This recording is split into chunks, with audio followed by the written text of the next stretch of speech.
What's going on, everybody, and welcome back to Comic Breakdown. In this video, we are jumping into Fantastic Four issue number 7, Legacy issue number 700. There's been a lot going on with the Fantastic Four. When the Baxter building was under attack by invaders from the negative zone, we saw the entire city block. It was swept away into a temporal pocket for protection. Everyone contained within inside will reappear safe and sound, but it will take 1 year. And in the last issue, we saw that they were on the road. They were headed to Aunt Petunia's place. But that's when they were confronted by CIA operative Maria Hill, demanding the cooperation of the Fantastic Four. Instead, they decided to hightail it out of there. But Maria Hill is the least of their concerns, because Victor Von Doom is about to arrive. So make sure you guys have subscribed to the channel, make sure that you like this video, and with that being said, let's dive into this breakdown. Alright gang, so as we dive into this issue, we have the Fantastic Four that are showing up at Aunt Petunia's place. Unpacking all their bags, grabbing everything they need to grab, they are greeted by Aunt Petunia. Everyone saying their hellos, giving their hugs, doing all the good stuff that you usually do when you haven't seen an old friend or relative in a long time. And while everybody has a great time, everybody's laughing, joking, enjoying the very comfortable chairs that they have, as Johnny and Ben argue over who's gonna get the best room. We pick up a little bit later that evening. Everybody resting, laying down in bed. This is when we see some kind of ghost claw. It reaches out and it appears to grab hold of Reed Richards. When everybody wakes up the next morning, as Reed is trying to have a conversation, he finds that he is lacking a vocabulary. He seems unable to use words that he would usually use. But this is something that is just relatively dismissed. Everybody has bad moments, everybody forgets words here and there. But as the day progresses on, we see that it's not just Reed that is affected by this. It is also Ben. It is also Johnny. As they meet up with Alicia and Sue, they quickly see that something is off. Something is wrong. Now, all of them fully understand that there are 26 letters in the alphabet. But the way that Reed Richards is seeing it right now, he can only remember 25.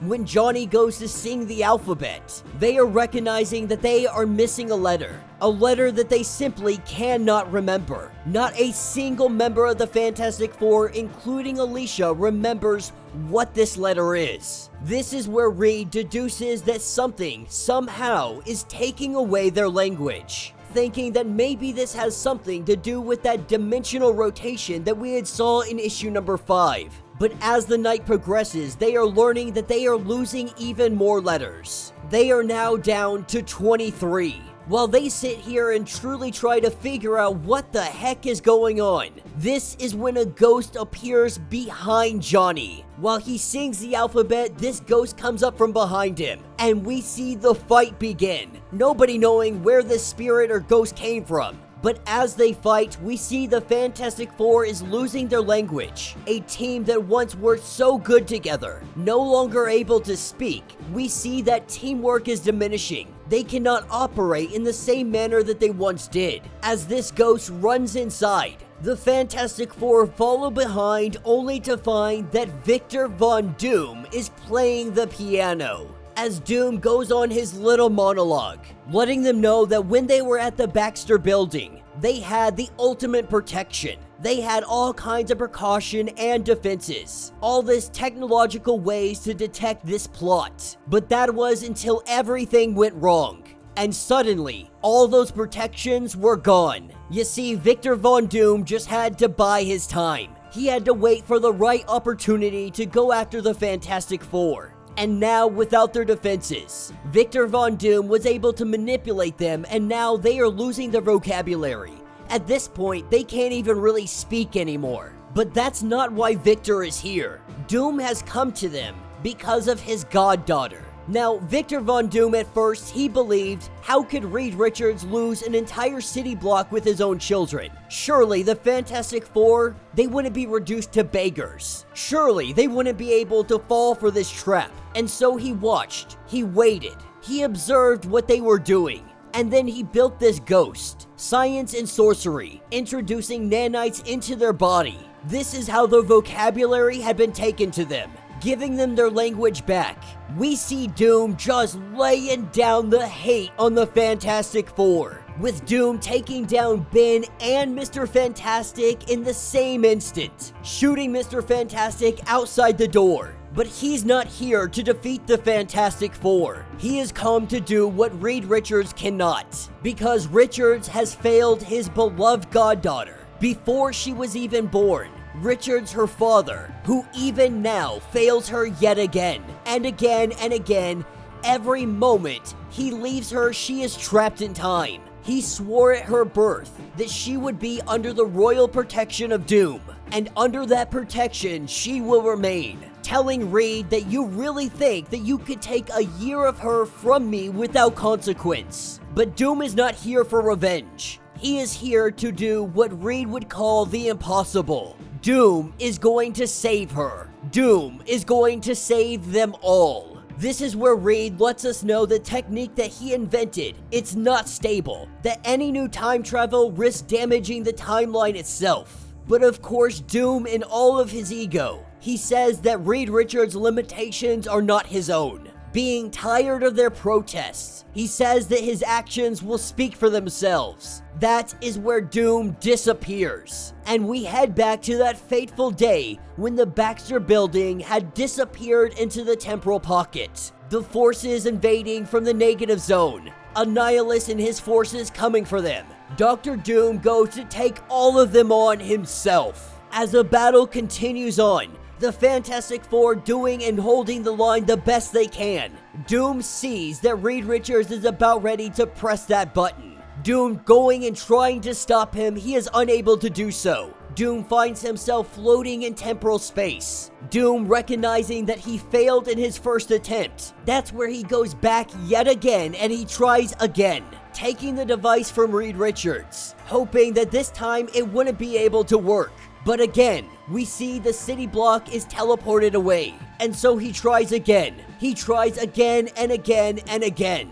But every time he is met with failure. Whether it be Reed Richards, whether it be the kids, Ben, any of the members of Fantastic Four, somebody presses that button. He recognizes that the problem is so obvious. The world is already in a fatal state, that he must go back further. He goes back to the Reckoning War. He explores the different ways that it could have gone. But no matter what he does, no matter what he improves, either his goddaughter is lost with Earth, or the entire galaxy is lost, or both survive and the negative zone invades anyway. No timeline goes better. All goes worse. For Dr. Doom, this is intolerable. And so he goes back even further. He tries to do small interventions that may change the course of history. But his goddaughter, she always suffers. 1,000 deaths. The planet dies 1,000 more times. But he has all the time in the universe to try. Doom does not fail, and so he spends years, literal years, applying patches to causality. But no matter what he does, no matter what he attempts, there is a constant that cannot be ignored. Endlessly, relentlessly, things always get worse. Then he goes on to perform wild interventions, preventing the Fantastic Four from forming in the first place, denying them their greatest victories. But he always returns to a world that is inferior to the one he remembers. This is when he comes to the logical conclusion that if every intervention makes things worse, then things must already be the best that they can be. There are only two ways that all of this makes sense. First is the obvious, that there must be a god that exists, and Doom is his favorite son. While this is a tempting fantasy for a child, he finds it absurd. Doom does not place himself beneath a mere god, and thus a single alternative remains. His interventions always make things worse because his future self has already optimized their past. They have already ensured events as favorable as they could possibly be. And this also angers him just a little bit more, because this reality is the best his future selves can manage. His ambition forever frustrated, his plans forever checked. Richard's always a thorn in his side. In his eyes, his future selves must be failures. They must be inferior. This means that Doom himself must also be inferior. He refuses to accept this, as we see him battling dang near every hero that the Marvel Universe has to offer. He refuses to accept this as fact, because how can a man possessing a time machine fail? He can only do so unless he is a fool, and Doom is no fool. He believes that there must be a solution, he simply cannot see it. He gazes into proof, with the fabric of time and space itself, that his ambitions will fall. They have failed, and they will always fail. This idea has become an obsession. He cannot look past it, nor can he look away. It has become a corrupting disease, and Doom does not permit himself to be weakened. So he must travel back to the start of this journey. He must prevent himself from undertaking it, thereby denying any of this from ever grabbing hold of him. The great sacrifice is his own existence, but it ensures an even greater good, an even greater doom. This is taking him back to the moment where he teleported away, where he time traveled away from the Fantastic Four. With the future Doom pressing a button, we see the future Doom disappear. Now we are back to the moment that he tried to time travel away. But in this moment, the time travel does not work. As he goes and charges in on Reed Richards, it appears that Sue Storm was able to get inside of his suit, something that shouldn't have been possible. He created these protections himself, but he didn't recognize that a future version of himself, or a past version depending on how you look at it. He manipulated the situation so that Doom would lose this fight against the Fantastic Four and he would not time travel. As Doom flies away saying that this is not a victory for them, this is still a victory for Doom. He tells Reed Richards that his goddaughter will be returned when expected, or they will all face his wrath. And while everybody goes inside, Alicia says that she kinda feels sorry for Doom. All of that brilliance, all of that power, he could do incredible things, but he demands perfection from himself, the impossible perfection. So when he fails, it's something that he simply cannot handle. She knows that Doom is his own worst enemy. Well, Ben laughs at this idea, saying that the day that Doom starts cussing himself out, instead of the Fantastic Four, that'll be the day that he wins a Tony Stark swimsuit competition. But they go inside, with Ben thinking that Aunt Petunia cannot see the house in this manner. But hey, at least they got that roof shingled. And that will be the end of this issue. So let me know what you guys think down in the comments. This one was one heck of a fun issue. We got to see Victor Von Doom go back in time. He spent years trying to patch causality, trying to make it to where his goddaughter never disappears for a year. And after all that time, it became an obsession. It ate away at him. He is such a perfectionist that he was willing to literally kill himself and restart everything. Restart from the moment that he time traveled, just to not live with the fact that he failed. And so in a way, Alicia is 100% correct. Dr. Doom is his own worst critic. He is his own worst enemy. Unable to accept defeat, he would rather kill himself. Come up with the idea that it is a better future not to do it. That in doing this, it would only make him a better Doom, even if his own existence is now gone. It definitely was a fun story. I am so freaking happy that this is the direction they decided to do. And while it was only necessarily one issue where we have Victor Von Doom, because you guys know I love Doom, the more I can see Doom, the better it is. But we're going to continue on our Fantastic Four story. More than likely, Doom's going to be set to the side temporarily, because the Fantastic Four have a lot more going on than just dealing with Doom. More than anything, I am very excited to see what's going on with the children. It is only going to be a matter of time that we eventually get to them. And it's still up in the air. Does Franklin Richards have his powers back? I think it might be safe to assume that he doesn't technically have them.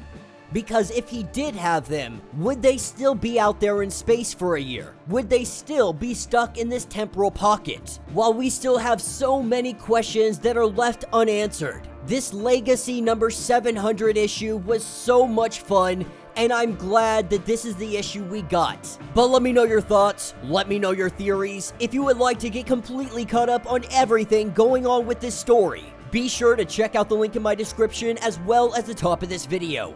It will get you completely caught up on everything going on with the Fantastic Four. If you would like to support the channel, you can always do so by joining the channel membership. Much like Patreon, having multiple different tiers, from $1 to $50, from loyalty badges to comics every single month. Not only does this help out the channel tremendously, but you are getting tons of perks in the process. If you are unable to do this, do me a favor, subscribe to the channel, like this video, hit that notification bell, and with that being said, until the next breakdown.